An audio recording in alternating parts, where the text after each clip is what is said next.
Azərbaycan prezidenti İlham Əliyev dövləti bilan Armeniya o'rtasida tog'liq Qarabağqa munosabatli tuzilgan kelishim ramkasida urush to'xtashining e'lon qilinganligini bildirdi. Azərbaycan prezidenti İlham Əliyev xalqiga xitob qilib so'zlagan nutqida Azərbaycan, Armeniya va Rossiya o'rtasidagi o'rtaq xitobnomaning imzolanganligini, kelishim bo'yicha harbiy harakatlarning to'xtaganligini, Azərbaycan bilan Armeniyaning kontrol qilayotgan nuqtalarda turdiganligini, Kəlbəcərning 15 noyabrda, Ağdam rayonining 20 noyabrda, Laçinning 1 dekabrda Azərbaycanga qaytarib berildiganligini bildirib, Tog'liq Qarabağning uchirish liniyasi va Laçin koridorida Rossiya tinchlik kuchlaridan yenik tipli qurollar bilan qurollangan 1960 askar va 90 harbiy avtomobil o'rinlashtirganligini,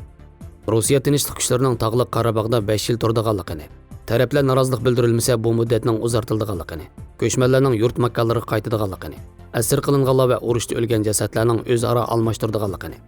rayondagi barliq iqtisodiy va qatnash turlari qaytadan tasdiqlanib, Azərbaycanning g'arbdagi viloyatlari bilan Nahchivan avtonom jumhuriyati o'rtasidagi qatnash koridori ochilganligini so'zlagan.